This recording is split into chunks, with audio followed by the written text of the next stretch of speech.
अरे पहले जो किया है उसमें कुछ डाउट है तो बता दो। है तब से बोल रहा हूँ यार। हाँ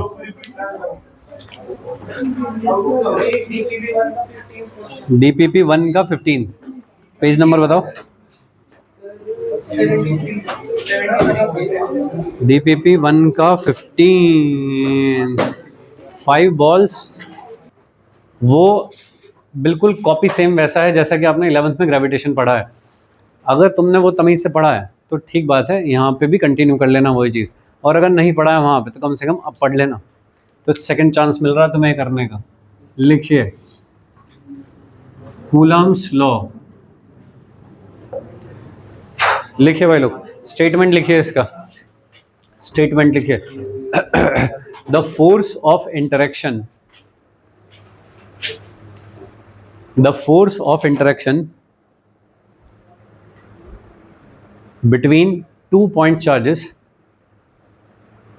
the force of interaction between 2 point charges separated by some distance, separated by some distance is directly proportional to, is directly proportional to the product of charges,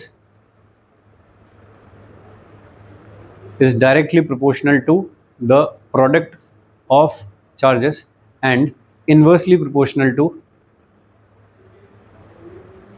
and inversely proportional to the square of the distance between them, inversely proportional to the square of the distance between them.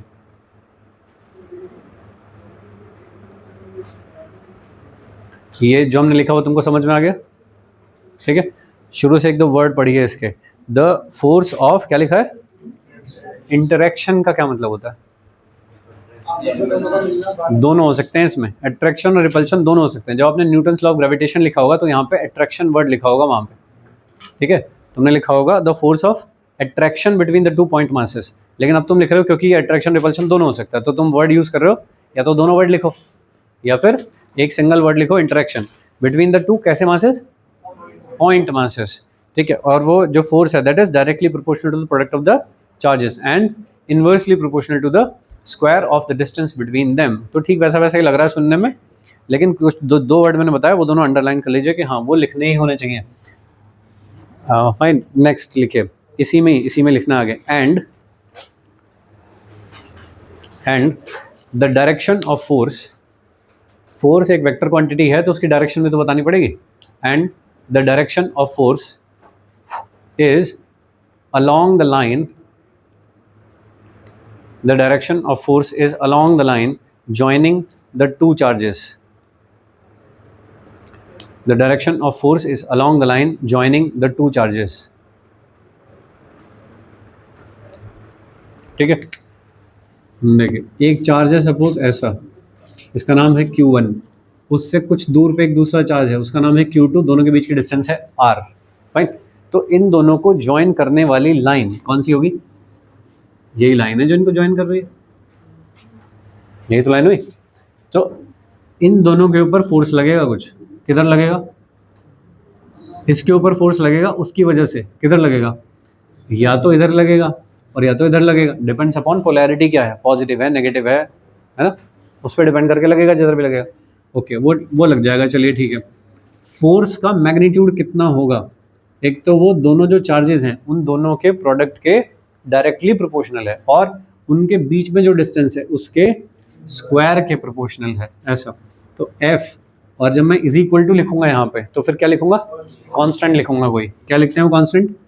K और Q1 Q2 upon R square, ये है Coulomb's law, जहाँ पे K क्या है? K is a constant which depends on, देख लेता हूँ मीडियम डिपेंडेंट कांस्टेंट है और ये, ठीक है। अगर मैं कंपेयर करूं ग्रेविटेशन वाले के साथ तो क्या कांस्टेंट लिखते थे? ठीक है, G लिखते थे, कैपिटल G लिखते थे। तो capital G m1 m2 upon R square, G का नाम क्या है? Universal gravitational constant. वो बदलता है मीडियम पे? नहीं, ये बदलता है लेकिन मीडियम पे। तो अब डिफरेंसेस आने शुरू हो रहे हैं ऐसे ऐसे कुछ कुछ, ठीक है जी। चलिए कौन सा, हाँ अब आते हैं उस पर। के की वैल्यू कितनी होती है, तो के की वैल्यू होती है 9 इंटू 10⁹ किस मीडियम के लिए, लेकिन तो फॉर फ्री स्पेस, ये कौन सा मीडियम है, वैक्यूम, ठीक है चलो मान लो ऐसा, और वैक्यूम कह दो इसको, वैक्यूम, ठीक है। क्या फॉर्मूला होता है इसका, 1/4πε0, छोटा के लिखना भाई, बड़ा के नहीं लिखना है, छोटा वाला के है 1/4πε0, तो F इज इक्वल टू क्या हो जाएगा 1/4πε0 Q1 Q2 अपॉन R²। ऐसे लिखा जाता है भाई पूरा कूलम्स लॉ। किस मीडियम के लिए लिख रहे हो, फॉर फ्री स्पेस या फिर वैक्यूम, वैक्यूम कहना सही बात नहीं है बट ठीक है चलो कोई बात नहीं, अभी के लिए ऐसा बोलेंगे, वैक्यूम या फ्री स्पेस के लिए वाला फॉर्मूला है। लेकिन अगर मीडियम में चला जाऊं तो क्या हो जाएगा, हाँ कोई दुख है, नहीं, हाँ अगर किसी मीडियम में चला जाऊं, फॉर मीडियम क्या चीज़ बदल जाती है, एप्सिलॉन नॉट, अच्छा ये क्या चीज़ है, ई जैसा जो मैं लिख रहा हूँ, ये क्या चीज़ है, एप्साइलन नॉट, EPSILON, एप्साइलन, और ये छोटी सी जो गोली बनी हुई नीचे नॉट, तो एप्साइलन नॉट इसका नाम है। ये क्या चीज़ है, ये है परमिटिविटी ऑफ फ्री स्पेस, ठीक है। अब फिर नया आया कि ये क्या चीज़ है, परमिटिविटी क्या होती है, क्या होती है बताइए, स्कूल में कौन कौन पढ़ गया है, हाँ बोलो, ये तो तुमने पढ़ा है कि एप्सिलॉन नॉट होता है, ये तुमने ये भी पढ़ लिया कि वो परमिटिविटी होती है, तो तुमने ये क्यों नहीं पूछा कि परमिटिविटी क्या होती है।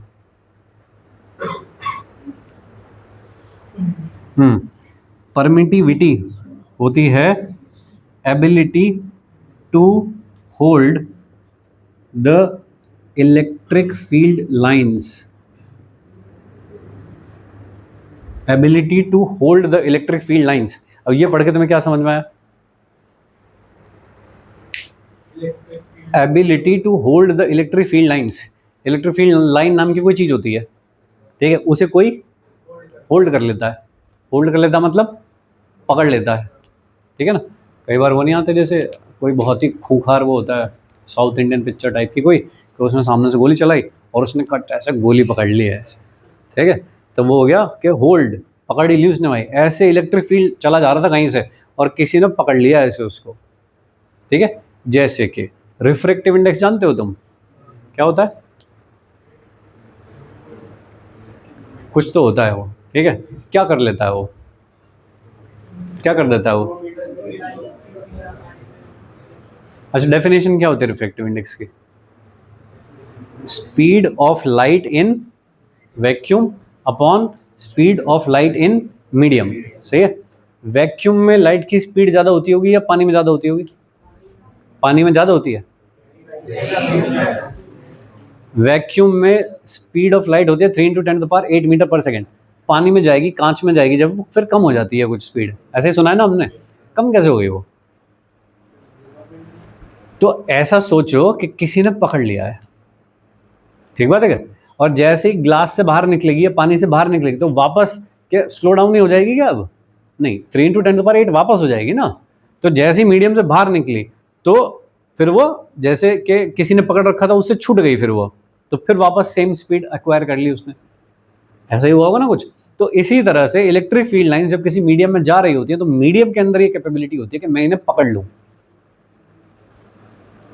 ठीक है ना। वो मीडियम की अपनी प्रॉपर्टी है, वो कैसे पकड़ लेता है वो अलग बात होगी, बट मीडियम में ये प्रॉपर्टी है कि मैं इसको पकड़ लेता हूं। जो मीडियम जितना ज्यादा फील्ड लाइंस को पकड़ लेगा, इसका मतलब उसकी परमिटिविटी उतनी ज्यादा, जो सबसे कम पकड़ेगा फील्ड लाइंस को उसका मतलब उसकी परमिटिविटी सबसे कम है, ऐसा बोलूंगा। या फिर मैं बोलूंगा कि ये रेफरेंस लिया जा सकता है, जैसे वैक्यूम को हमने स्पीड ऑफ लाइट के लिए रेफरेंस ले लिया है कि भैया इससे ज़्यादा स्पीड और कहीं नहीं हो सकती, 3 × 10⁸ मीटर पर सेकंड जो स्पीड हो सकती है वो वैक्यूम में हो सकती है, उससे ज़्यादा हो जाएगी कहीं नहीं, सो वो मेरे लिए एक रेफरेंस है कि उससे ज़्यादा कहीं नहीं हो सकती। अब मैं पानी में जो चेक करूँ ग्लास में जो चेक करूं या किसी भी और लिक्विड में चेक करूं, तो मैं लिक्विड में चेक करूंगा तो किसके रेफरेंस में, वैक्यूम के रेफरेंस में चेक करूंगा मैं। इसी तरह से इलेक्ट्रिक फील्ड लाइन सबसे ज्यादा मजे से जो फ्लो कर सकती हैं वो किस जगह पर फ्लो कर सकती हैं, फ्री स्पेस में फ्लो कर सकती हैं, फ्री स्पेस में फ्लो कर सकती हैं। लेकिन जैसे ही उन्हें किसी मीडियम में जाना पड़ेगा तो फिर वो कुछ ऑब्स्ट्रक्शन फील करेंगी। वो जो मीडियम है वो उनको एब्जॉर्ब करने की कोशिश करेगा, पकड़ लेगा उनको। वो जो एबिलिटी है उस मीडियम की उसको कहते हैं permittivity, ability to hold the electric field lines. ठीक है, जो मीडियम जितना ज्यादा पकड़ेगा उसकी परमिटिविटी उतनी ज्यादा होगी, कम पकड़ेगा कम परमिटिविटी होगी। तो ये है permittivity of the free space. Permittivity का मतलब हो गया ये। और permittivity of medium, permittivity of medium को दिखाते हैं एप्सिलॉन से। परमिटिविटी ऑफ फ्री स्पेस को दिखाते हैं एप्सिलॉन नॉट से, क्योंकि वो स्पेशल वैल्यू है भाई, वो स्टैंडर्ड है जो फ्री स्पेस वाली है, क्योंकि उससे कम कोई होल्ड नहीं कर रहा, बाकी सब लोग उससे ज्यादा ही होल्ड कर रहे हैं। तो इसलिए ये वाली जो वैल्यू है ये स्पेशल वैल्यू है, तो वहां पे नॉट लगा के अलग से दिखा रहा हूं उसको। और बाकी जो भी है परमिटिविटी ऑफ कोई भी मीडियम की दिखाई जाएगी तो वो ऐसे दिखाई जाएगी, permittivity of medium is epsilon. तो एप्सिलॉन क्या होता है, epsilon is permittivity of medium, और एप्सिलॉन नॉट क्या है, परमिटिविटी ऑफ फ्री स्पेस है। ऐसा ठीक बात है।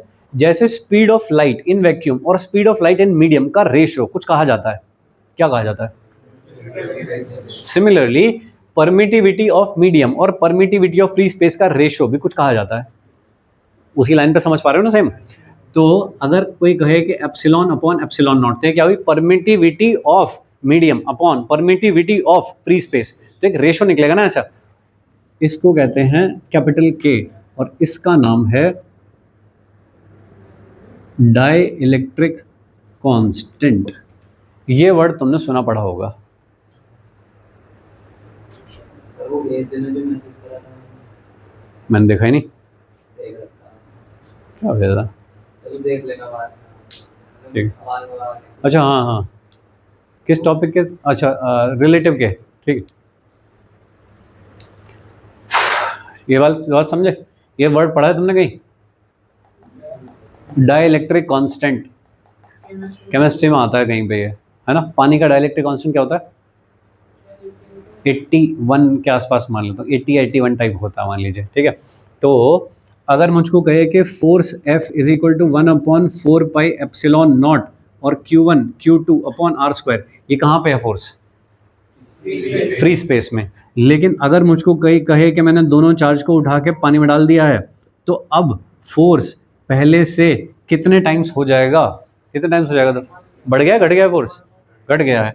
तो अगर मैं इसको F0 कहता हूँ तो अभी ये कितना हो गया है, F0 अपॉन K हो गया है। क्या भी है भाई, ये इसको हटा लो तो बाकी सारी चीज़ क्या है, इसको हटा के बाकी सारी चीज़ क्या है भाई, F0 ही तो है, एक K और बैठा था यहाँ पे वाला, तो F0 अपॉन K, तो फोर्स पहले से कम हो गया है, इफेक्टिवली फोर्स पहले से कम हो गया है दोनों के बीच।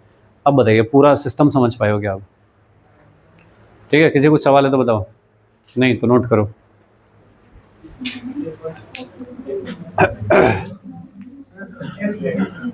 हाँ, जो छोटू के है ये वाला, ये तो कोई प्रोपोर्शनलिटी कांस्टेंट है, दिखाने के लिए दिखा देते हैं भाई, इतना बड़ा बार बार कैसे लिखूं, ठीक है, बोर हो जाता हूँ मैं ऐसा लिख लिख, इसलिए के लिख देता हूँ मैं। तो छोटा के तो मैंने इस काम के लिए लगा रखा है। फिर फाइनली ये वाला जो आया नीचे, ये बड़ा वाला के है, that is called dielectric constant. ये वाली जो चीज़ है that is called dielectric constant, ठीक है। नॉर्मल सब किताबों में ऐसा लिखा रहता है, लेकिन एनटीए वाले अपने एग्जाम में जो फॉलो करते हैं वो के नहीं लिखते हैं, इस वाली चीज़ को के नहीं लिखते हैं, इस वाली चीज़ को लिखते हैं एप्सिलॉन आर। एप्सिलॉन आर का मतलब रिलेटिव, रिलेटिव परमिटिविटी कहते हैं इसको। तो डाइलेक्ट्रिक कांस्टेंट कहते हैं इसको, या फिर इसको कहते हैं रिलेटिव परमिटिविटी। रिलेटिव मतलब किसी के रेस्पेक्ट में, तो दोनों सेम वर्ड है, डाइलेक्ट्रिक कांस्टेंट या फिर थोड़ा फैंसी बोलोगे तो रिलेटिव परमिटिविटी। तो एग्जाम में ध्यान रखिएगा कहीं पे अगर ऐसा आता है एप्सिलॉन आर, तो उसका मतलब होता है यही एप्सिलॉन अपॉन एप्सिलॉन नॉट, ठीक है।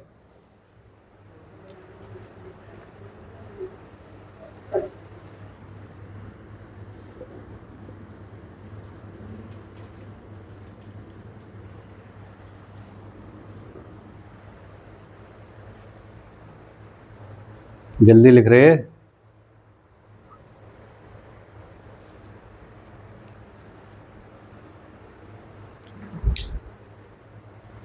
जल्दी लिखने की आदत डालो भाई, बोर्ड का पेपर लिखना है ये सोच के।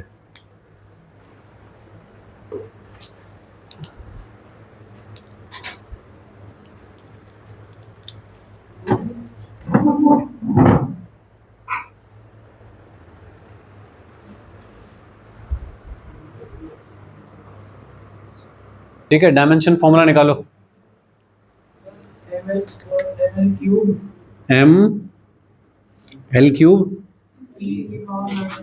T minus 4 A minus 2। Confirm करो भाई लोग। छाप मत दे, करके देख। न्यूटन का डायमेंशन फॉर्मूला क्या होता है वो लिखो। फिर कूलम क्या होता है, कूलम का डायमेंशन फॉर्मूला क्या होता है।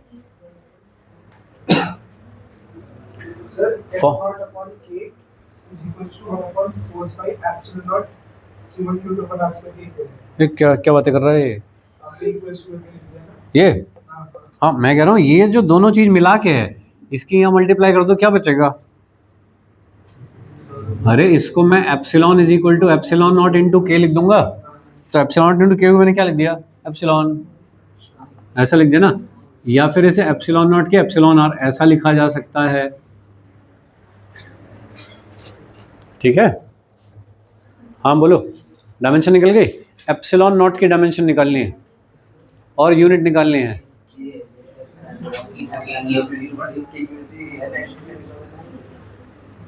नहीं ये के अलग है, वो के अलग है, छोटू के है वो। ये वाला के है, ये वाला के, ये जो लिख रहा हूं मैं, ये लिख रहा, ये वाला के है, छोटा के। इस के साथ देख इधर बैठा नीचे कोई, यहाँ पे वो बड़ा वाला के है, वो है डाइलेक्ट्रिक कांस्टेंट। हाँ नहीं मैं तो लिख दूंगा, अब बुक्स में लिखा हुआ मिलेगा तब क्या करोगे। ठीक है ना, तो जो कंफ्यूज हो ना यही हो जाओ भाई, सब जगह के ही लिखा जाता है बस। हाँ बस आईआईटी वालों को खुजली है, वो एप्सिलॉन आर लिखते हैं उसको।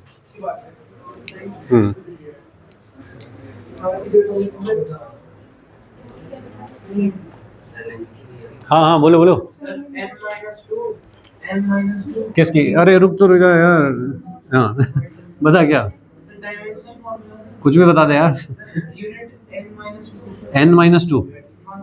अच्छा sir, coulomb square newton metre square, ऐसा इसका रिवर्स ही तो होगी, है ना। तो डायमेंशन फॉर्मूला क्या होगा, m inverse L-3 T4 A2। अगर ये तूने ठीक निकाला तो मैं तो ये वाला छाप रहा हूँ भाई। अरे ये सही निकाला है, सही है, सबको आता है निकालना। ओके, कूलम का क्या होता है भाई, Q अपॉन T क्या होता है भाई, करंट होता है क्या। तो Q इज इक्वल टू क्या हो गया, I इंटू टी। तो ये क्या हो गया, एम्पियर और टाइम। तो ये हो गया कूलम या चार्ज का डायमेंशन फॉर्मूला, ऐसा हो गया। ठीक है, क्योंकि एम्पियर फंडामेंटल है, चार्ज या कूलम फंडामेंटल नहीं है। तो एम्पियर और टाइम के टर्म्स में चाहिए मुझको। तो मैंने यहाँ पे क्या लिखा होगा, न्यूटन की जगह क्या लिखा होगा दोस्त। अरे न्यूटन क्या होता है, metre per second square kilogram, kilogram metre per second square. ये क्या है, मीटर स्क्वायर यानी कि एल स्क्वायर अपॉन, इसको क्या लिखा होगा मैंने, ए टी का स्क्वायर, ऐसा लिखा होगा। तो इससे आ गया भाई ये। अरे चलेगा। कूलम बहुत बड़ी यूनिट है चार्ज की, तो इसलिए नॉर्मल जो यूनिट यूज़ की जाती है वो होती है माइक्रो कूलम। मिली भी नहीं होती, माइक्रो, नैनो कूलम, ये ज़्यादा कन्वर्जेंस यूज़ होते हैं। ठीक है भाई, अब थोड़ा फिट कर लो दिमाग में, के वे अभी बाद में मत कहना फिर, अभी देख लो क्या होता है। हाँ बोलो बोलो। एप्सिलॉन नॉट के नीचे जो के है, हाँ हाँ वो ये वाला है। अच्छा चलो मैं सारे के ऐसे कर लूँ, अब सुंदर लगेंगे। हाँ ये छोटे वाले हैं भाई, ये वाले। ठीक है, दुखी रहोगे तुम जीवन में। ये बड़ा वाला है भाई, ये बड़ा वाला है, ये छोटा है। अब तुम्हारी कॉपी में भी चेक करूँगा, तुमने भी ऐसा कर रखा हो। स्टार्टिंग वाला लो भाई, लो छोटा के। अभी ठीक है। हाँ बड़े वाले के की डायमेंशन बताओ। है नहीं डायमेंशन, अरे कहीं से तो लाओ, जुगाड़ करो कुछ। रेशो है भाई वो, ठीक है ना, तो उसकी कोई डायमेंशन नहीं होती इसलिए। ठीक है यहाँ तक? और कोई दुख है किसी को? नहीं, सब समझ में आता है? बोलो भाई। छोटे वाले के की डायमेंशन कहाँ से आई? हाँ, यहाँ से आई। छोटू के ये रहा, ये किस में होता है भाई? फोर्स है, न्यूटन में होता है, मीटर स्क्वायर पर कूलम स्क्वायर, ऐसे बना लो। ठीक है, न्यूटन मीटर स्क्वायर पर कूलम स्क्वायर, ऐसे लिख देता हूँ मैं तो जल्दी से। और फिर मैंने डायमेंशन लिख दी उसकी। ठीक है, चलेगा? चलो, अभी कहाँ कंफ्यूज हो रहे हो? अभी तो काम शुरू हुआ है। अभी तो डायरेक्शन आई नहीं है फोर्स की।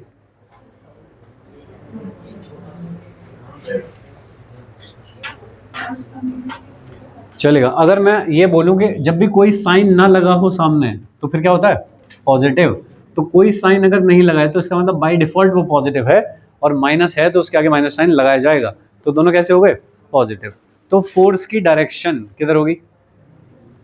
अरे किधर होगी? रिपेलिंग टाइप का हो गया। तो ऐसे हो गया एक फोर्स, तो होगा कहाँ? लाइन ज्वाइनिंग के अलोंग, और ये किधर हो गया? उधर की तरफ। ठीक है, इसका क्या नाम लिखते हैं? ये किसने लगाया, किस पे लगाया? 2 ने लगाया 1 पे, तो क्या नाम लिखा जाएगा इसका? फोर्स ऑन 1 ड्यू टू 2, ऐसे लिखा जाता है इसको। और ये वाला किसने किस पे लगाया? 2 पे लगाया है। ये वाला फोर्स किसने लगाया? 1 ने लगाया है। तो इसे कैसे लिखा जाता है? F ऑन 2 ड्यू टू 1, ऐसे लिखा जाता है भाई। ठीक है, चलिएगा। तो ये जो दोनों फोर्स होते हैं they are equal in magnitude, चाहे आप F21 लिख रहे हो या 12 लिख रहे हो। अब क्या लिखोगे? KQ1 Q2 अपॉन R² ही लिखोगे दोनों को। ठीक है क्या? लेकिन अगर आप कहोगे नहीं मैं तो वेक्टर में लिखूंगा इनको क्योंकि ये तो वेक्टर क्वांटिटी है, तो क्या चेंज करना पड़ेगा मुझे? अगर ये उधर देख रहा है तो भाई एक इधर देख रहा है, तो क्या माइनस लिखना पड़ेगा मुझको एक। चाहिए? अब इधर आ जाइए, 1 2 और plus F21 is equal to क्या?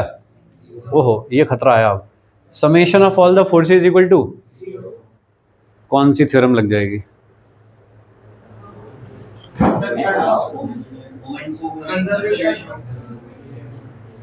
कंजर्वेशन ऑफ लीनियर मोमेंटम लग जाएगा इस बात पे, जब कभी ज़रूरत पड़ेगी तब। लेकिन बुद्धि में होना चाहिए सेट ये कि क्योंकि नेट फोर्स 0 है सिस्टम पे, सो अगर मैं ये दोनों चार्ज यहाँ ऐसे करके रख दूँ और छोड़ दूँ ऐसे, तो क्या बैठे रहेंगे क्या वहीं ये?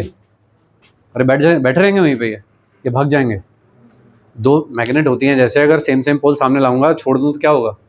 दूर जाएंगे। ऐसे दो चार्ज हैं, रिपेल करेंगे दूसरे को, यहाँ पे ला के रख दूँ तो क्या होगा? फिर भाग जाएंगे ऐसे दूर। तो भागेंगे तो फिर मोमेंटम आ गया ना। तो जितना इसका मोमेंटम हो इधर उतना ही इसका मोमेंटम हो इधर, क्योंकि पहले मोमेंटम 0 था, बाद में भी 0 होना चाहिए। So I can calculate the velocity of the 2 charges.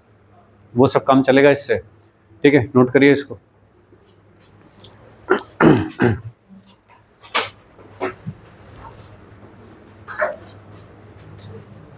ये हटा दूं?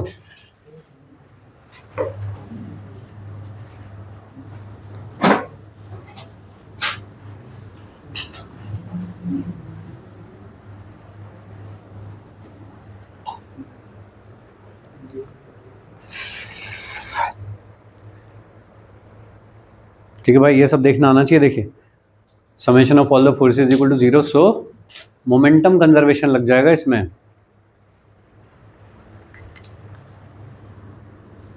ओके, अगर एक पॉजिटिव और एक नेगेटिव होता तब भी ये बात ट्रू होती है जो मैंने लिखी है।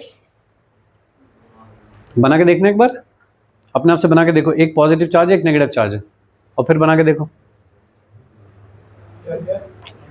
एक चार्ज है पॉजिटिव, एक है नेगेटिव, और फिर भी जो मैंने लिखा है वो ट्रू है क्या? सही है? अरे ठीक है, एक प्लस है एक माइनस है, क्या हो जाएगा?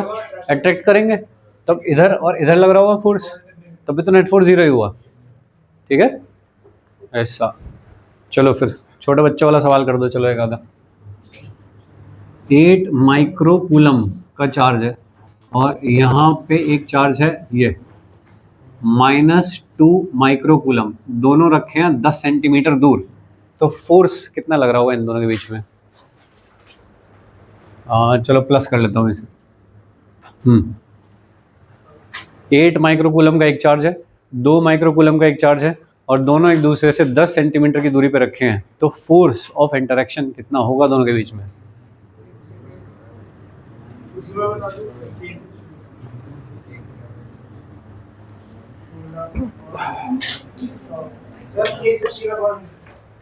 के नहीं, मैं के की वैल्यू डालो। कितना हो गया? 10⁻⁷ तो भयंकर फोर्स है इन दोनों के बीच में।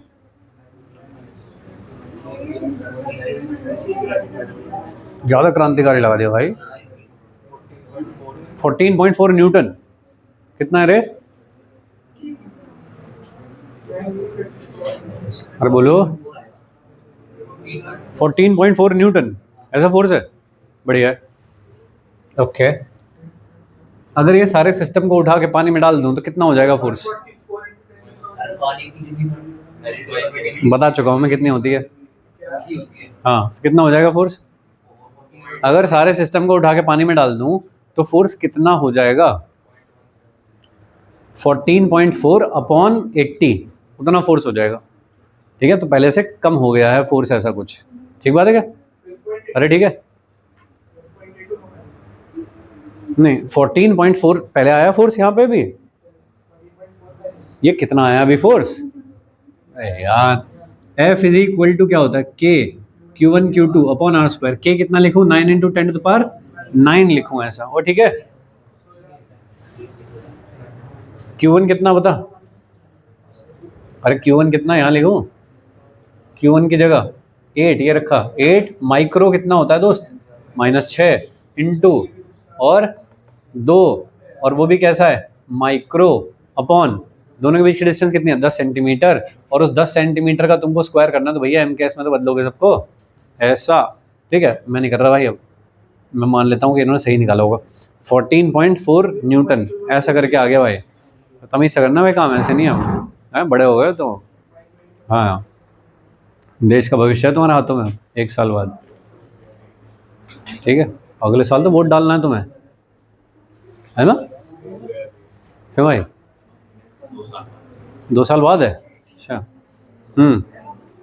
तो ऐसे करो कि देश का भविष्य हाथ में है, ऐसे करो प्यार से। ठीक है, 14.4 न्यूटन का फोर्स हो गया। अब मैं क्या बोल रहा हूँ कि इसे मैंने सारे सिस्टम को कहाँ डाल दिया? पानी में डाल दिया भाई सिस्टम को। तो पानी का डाइलेक्ट्रिक कांस्टेंट कितना होता है? 80। तो क्या फोर्स में 80 से डिवाइड हो जाएगा? जैसे ये वाला फोर्स था, जैसे किसी मीडियम में गए तो फिर वो 1/k टाइम्स हो जाना चाहिए, तो 1/k टाइम्स हो जाएगा। फाइन, अब इसे थोड़ा सा फैंसी बना लूंगा सवाल को कि इन दोनों चार्ज को मैंने पानी में डाल दिया, बट स्टिल फोर्स सेम है, तो what should be the new distance between the two? मेरा क्वेश्चन समझ गए? मैंने दोनों चार्ज पानी में डाल दिया, but still the force is same, तो what should be the new distance between the two charges? हाँ, करना करना।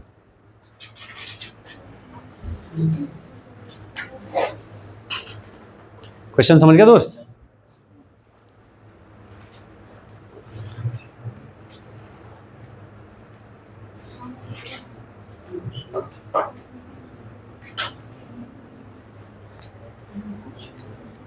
क्वेश्चन क्या है मैं बताता हूँ भाई, मेरे से पूछना, उसे काम करना दे।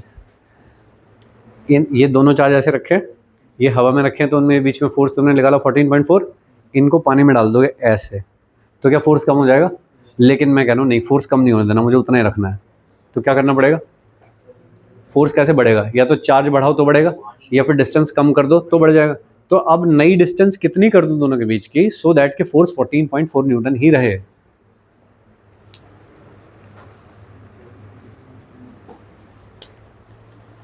तो इसका मतलब मुझको नई डिस्टेंस देखनी है, कितनी होगी? ठीक है ना?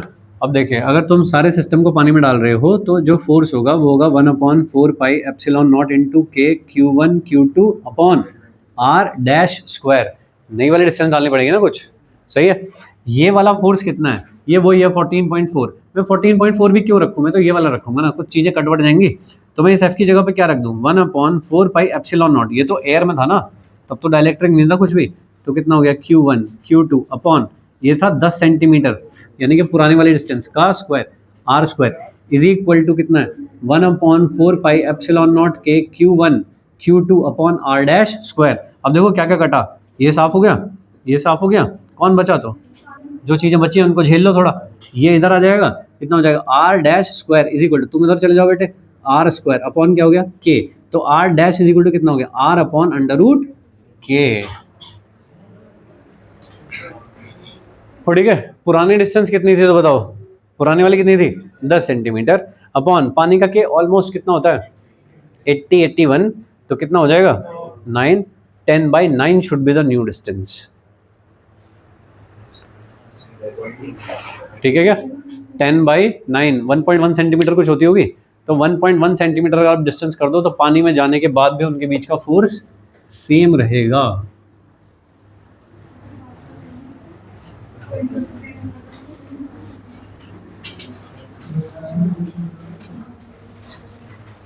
बोलो समझे हो क्या? चलिए नेक्स्ट देखते हैं, इसी वाले सवाल में ऐड कर देता हूँ। चलिए ये है +2 माइक्रोकूलम, ये वाला है 8 माइक्रोकूलम। इन दोनों के बीच में कहीं पे मुझको रखना है एक charge, where a charge 1 microcoulomb to be placed on line joining such that it remains in equilibrium.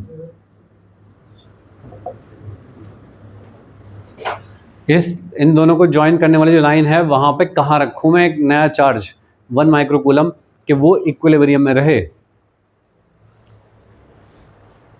ठीक है, ये सवाल कम से कम 10 बार आएगा जब तब तक तुम चैप्टर कर रहे होगे, तो तुमको वर्ड्स पकड़ने आने चाहिए। इसमें सबसे इंपॉर्टेंट वर्ड क्या है दोस्त? इक्विलिब्रियम। इक्विलिब्रियम का मतलब क्या होता है? नेट फोर्स जीरो, ऐसा। तो कहाँ रखा जाए कि उस पर नेट फोर्स जीरो हो जाए?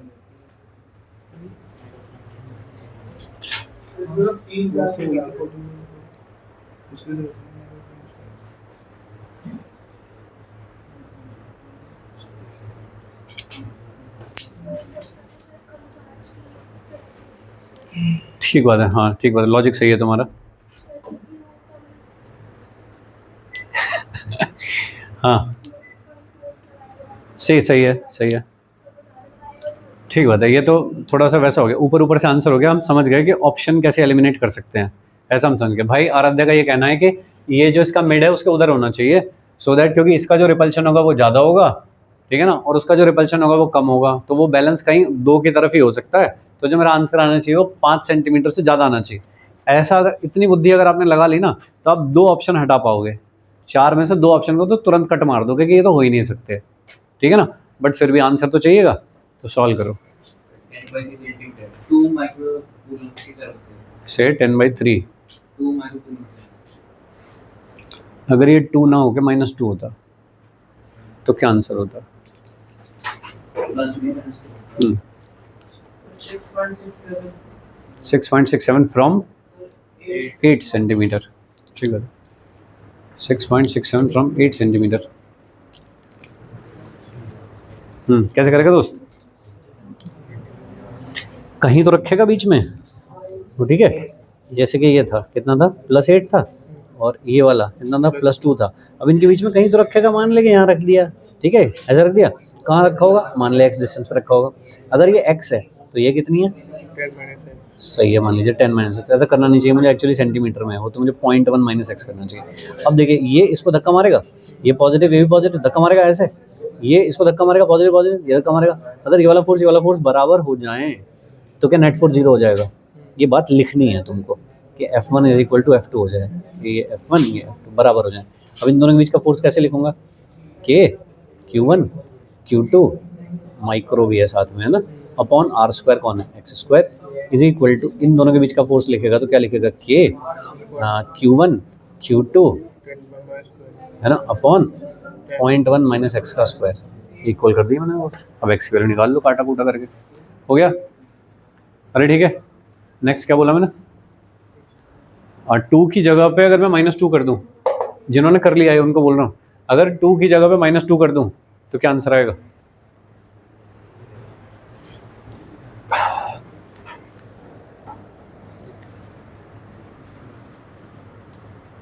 वन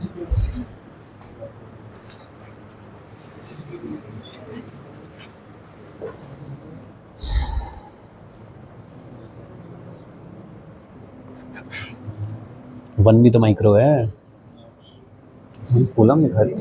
हाँ माइक्रो, बट इस चौकी क्योंकि कट जाएगा इसलिए बच गए हो तुम, सही आंसर निकाल दिया तुमने, ठीक है ना। और ये किस में, सेंटीमीटर में है ये, सही है।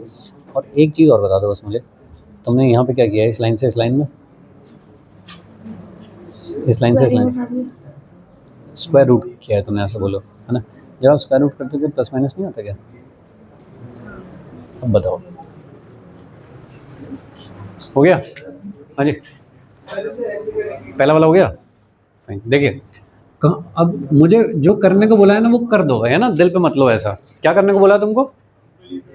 कि मुझे इसको कहीं तो रखना है इस वाली लाइन के ऊपर, वे रख दो ना, तो इतना बुरा क्यों मान रहे हो इतना, रख दो, लो रख दिया, ठीक है। अब ये बताओ कहाँ रखा है, तो कुछ तो बताओगे कहाँ रखोगे। ऐसा रखा है, ये कितने का है, +1 माइक्रो का है। अब अगर वो x है तो ये कितना है, 10 नहीं लिखना चाहिए मुझको, है ना, बट चलो 10 लिख के भी सही आंसर आ रहा होगा, बट ध्यान रखा करो यूनिट कन्वर्जन का, सेंटीमीटर में है भाई वो, ठीक है क्या। अब देखिए क्या ये इसको ऐसे पुश करेगा रिपल्शन से, इधर देख वे, इसको इधर पुश करेगा रिपल्शन से, और मैं क्या करवाना चाह रहा हूँ कि नेट फोर्स 0 करवा दो। तो भाई ये वाला फोर्स और ये वाला फोर्स इधर का नेट मिला करके कैंसिल आउट करके 0 हो जाए तो इक्विलिब्रियम हो जाएगा, ये तो चाहता हूँ बस मैं। तो F1 is equal to F2। F1 देखो किसका फोर्स है, उसने लगाया है तो लिख दो भाई इसका फोर्स। कैसे लिखा जाता है, K लिखा जाता है, Q1 Q2 लिखा जाता है अपॉन R² लिखा जाता है। तो Q1 Q2 कौन है, 1 माइक्रो और 2 माइक्रो अपॉन नीचे की डिस्टेंस कितनी है, ये 0.1 माइनस x का स्क्वायर, सही लिखा गया। अरे कूलम लॉ लिख दिया उठा के, K Q1 Q2 upon R² is equal to F2, ये वाला फोर्स है, इसने लगाया हुआ धक्का, तो इसका और इसका फोर्स लिख दो दोनों का। क्या लिखोगे, K और क्या 8 माइक्रो 1 माइक्रो अपॉन x², सही है। K कैंसिल कर दूं दोनों साइड से, माइक्रो का मतलब 10 की पावर -6 होता है, तो इधर भी बैठा उधर भी बैठा, हटा देता हूँ, क्या बचा, 2 से 8 भी कर लूँगा, क्या कुछ आ जाएगा, 0.1 माइनस x का स्क्वायर इज इक्वल टू क्या 4 अपॉन x, सॉरी x², ऐसा हो गया, ठीक है। अभी क्या करूँ, कौन यहाँ पर अटका हुआ है भाई कि यहाँ से आगे नहीं हुआ, क्या करूँ, दोनों साइड का अंडर रूट कर ले रहे, 1 upon 0.1 minus x is equal to 2 upon x, ऐसा लिख दिया तुमने, बहुत बढ़िया। और फिर तुरंत तुमने क्रॉस मल्टीप्लाई करा होगा, ठीक है। तो इधर आ जा, x is equal to 0.2 minus 2x, तुम इधर आओ रे, 3x इज इक्वल टू 0.2, तो x इज इक्वल टू कितना 0.2 अपॉन 3 क्या मीटर, तो तुम कहोगे इसे 20/3 सेंटीमीटर, सही है। ऐसा किया है सबने, किस साइड से है ये कैसे पता लगा, मतलब क्यों नहीं पता लगा, x की वैल्यू आ गई, ठीक है ना। दुख तो यहाँ पे है ना, तुमने अंडर रूट लिया है, अरे अंडर रूट लिया तुमने, तो वो फिर तो ये ऐसा लगता है, स्क्वायर रूट लेते हैं तो प्लस माइनस नहीं लगता, तुम लगा नहीं, तुमने तो प्लस लेके निकाल दिया आंसर, बस माइनस नहीं आएगा, करो।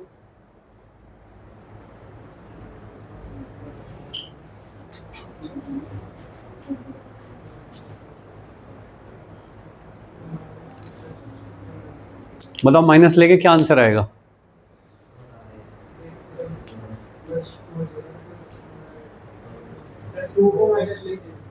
नहीं 2 को नहीं, एक बार ये प्लस लूंगा तो ये आंसर आया, माइनस भी तो लूंगा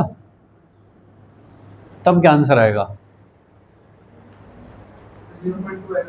x इज इक्वल टू आ जाएगा कितना 0.2, सही ना, 0.2 आ रहा है तब, ठीक है। अब जरा लोकेट करो, एक तो आया x इज इक्वल टू 20/3, 20/3 का मतलब कितना होता है 6.67, तो यहाँ से 6.67 तो यहाँ कहीं पड़ जाएगा ना आके, एक तो ये जगह हो गई, एक जगह तुम, जब मैं माइनस ले रहा हूँ यहाँ पे तब आंसर कितना आ रहा है 20, 0.2 का मतलब 20 आ रहा है, 20 में तो भाई तुम बाहर निकल गए यहाँ से, मतलब तुम इस लाइन पे हो यहाँ पे।